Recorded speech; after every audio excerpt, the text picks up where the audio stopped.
The Penguin ended about a week ago on HBO Max. I finally checked it out, so here are my thoughts on it. Hello everybody, my name is Jesse and welcome to my channel. My most anticipated show, one of my most anticipated projects of 2024 was The Penguin from HBO Max. This was like a sequel TV show to Matt Reeves The Batman. That is my personal favorite Batman movie. And so I was so excited to revisit this world, get to see more of Colin Ferrell in this role, and this show absolutely delivered. It is my favorite TV show of 2024 so far, and so I'm going to give you my thoughts on this show today. I'm not going to go too far into spoilers. If I'm dancing around spoiler territory, I'll let you know, but for the most part, you should be good. If you haven't seen the show, this is just going to be mostly my general thoughts on this show. And so I'll just start off with performances and characters. Colin Ferrell still delivers in this show. He is absolutely incredible in this role, and I think he was even better in this show than he was in the movie. And we just see him grow so much as this crime boss trying to reach his goals. He is attempting to really become the top crime boss of Gotham, and he will do whatever it takes. That leads him to several decisions throughout the show that are shocking and just jaw-dropping, making you say, I did not see that coming. And then it's just, I think the show was absolutely brilliantly written. And one of the things that actually made me love the show a lot more was kind of an extras segment called Inside Gotham. At the end of every episode, basically the last 5 minutes, is a segment where they talk with the showrunners, with the directors, with the actors, kind of talking about the process behind making the show and writing the show, and the thought process behind writing every single decision that happened in this show. And seeing all of that made me love the show even more. I thought it was so brilliant what went into crafting these characters and this world, and it made me love it so much more. So if you do watch the show, if you haven't already, stay to the end. At the end of there's 5 minutes of credits at the end of every episode. Skip the credits and watch that Inside Gotham segment, because it really does explain so much more about making every episode, and I promise you'll love it. I think the biggest standout of the show for me is the character of Sophia Carlone. I thought she was a phenomenal villain, a great threat to Oz the entire show, and Kristen Milioti, I believe, is the actress that plays her. She does it so well. All of her plans are so deliberately thought out, well planned. She knows what she's doing. She knows how to get underneath Oz's skin, and she knows how to get what she wants, and it makes her very threatening throughout the entire show. We see episode 4, Chontani, is just kind of a backstory for her character, and it is shocking. It explores her character so much more, it expands her character so much more. And that's another thing that I love about this show, is so many of the episodes give so much backstory to every single character and really flesh them out, make you care about them. And two of my favorite episodes, episode 4 and episode 7, do that. Episode 4 is really focused on Sophia and her backstory in Arkham Asylum. And then episode 7, Top Hat, the first 10-15 minutes is focused on a backstory for Oz and a decision that he made in his childhood that affects how you see him for the rest of the show, between the relationship between him and his mother, and it really affects the way that you've seen him from before that point. It kind of really opens how you think of him from the beginning of the show onward, and it really just reminds you that he's not a good guy. He's done some terrible things, and he'll still do whatever it takes to reach his goals. Victor is another amazing standout for me in this show. He's really just the heart and soul of this entire series. He's there to be the angel on Oz's shoulder, and the relationship that he builds with him through all 8 episodes is amazing. You care about him so much, and it's awesome.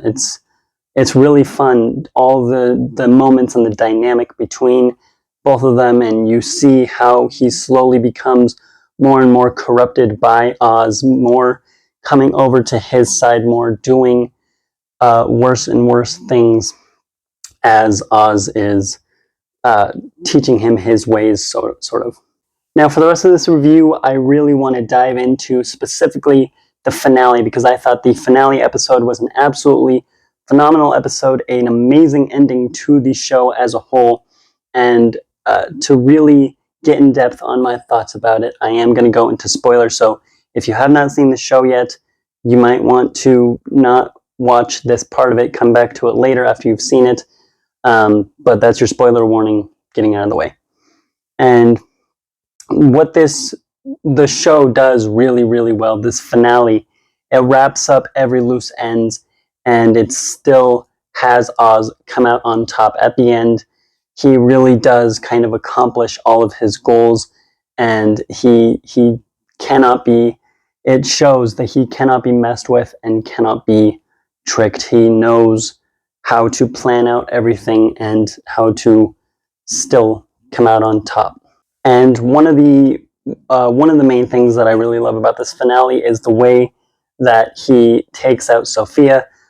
Sophia kind of ends the episode by wanting to escape Gotham, get away from all of this, and she almost gets away with it. She gets to the airport, and it turns out that Oz is there, and he has her arrested and sends her to Arkham Asylum, which is, in her mind, a revenge worse than death for Sophia's character. We've seen throughout the entire show, she's mentioned several times that all she wants to do is be free.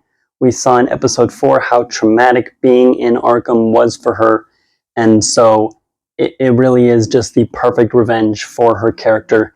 Killing her would have been more mercy, and I think it's a fantastic ending that really shows that Oz, doesn't care. He's a brutal villain. And the biggest thing in the finale that I think people are going to be talking about the most is the death of Victor. The last 15 minutes, 10 minutes, we find out that Oz's mother has a stroke, and it leaves her in a vegetative state. She's a vegetable, and that wrecks Oz. It really, he has said throughout the entire show that everything he does is for his ma. He has always loved her. He's always been there to take care of her, and this moment really tries to humanize him in that it totally breaks him emotionally, and it's the first time that Victor sees him crying. It's really the most vulnerable that Oz has ever been with Victor around, and really that we've ever seen him. He is at his most vulnerable in this scene, and in the next scene that leads him to talking with Victor, and he has to end up making the decision to kill Victor, because he says that Victor calls him family. He says Oz is essentially the only family he has left. He says, "You're like family to me." And to Oz, family is a weakness that can be exploited and used against him. And to really reach the level that he's trying to get to accomplish his goals, he can't have those weaknesses around. So he ends up making the decision to kill Victor, and it really is just a brutal scene to watch. It leaves your jaw on the floor. You don't really see it coming, and what I love about the show as a whole, but especially this finale, every time it makes an attempt to sort of humanize Oz as a character, it flips the tables, and immediately he makes a decision that reminds you he is bad news, he is not a good man, and he will do whatever it takes to rise to the top. He's playing chess while everybody else is playing checkers. He's snatching pawns left and right until he's able to take out the queen, and he won't stop until he is the only piece left on the board. He is the king of Gotham. I don't know if everyone will love this show as much as I did. I know I have friends that loved it as well. And if you love Matt Reeves The Batman, you probably will really enjoy this show because it is very much in that same league. It expands this world even more, and it still has that feeling to it. However, it is a little bit, I will say, it's kind of on the slow side, especially in the first couple episodes. I think like the first 3 or so episodes are a little bit slow. There's a lot of build-up for a lot of payoff in the back half of the show. But if you're looking for action-heavy, very just action-driven, that's not what this is. Also, kind of a spoiler, you don't really get, if you're looking for Batman or a lot of Batman fan service in this show, that's definitely not what this is. And don't go in expecting that. And this is the Penguin after all. It's not the Batman Part 2 yet. So there is really none until the finale. There's 2 little moments of Batman fan service in the finale that I think do feel earned and do make me more excited for the Batman Part 2. And if this show ever gets a season 2, I'll be super excited for that. Just don't go in expecting very action heavy, and don't go in expecting to see the Cape Crusader himself, because that's not what this show is. So overall, I absolutely loved this show. I thought it was brilliantly written, brilliantly acted, and it gave me more of this world that I've been craving since 2022 when The Batman came out.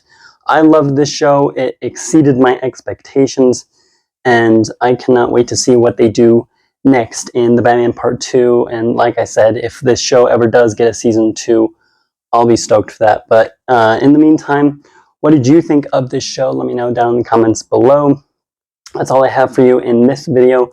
I have a bunch of other content planned for this week and in the coming weeks. So until then, like this video, subscribe to my channel if you're new here, help me reach my goal of 350 subscribers, and keep watching movies and TV.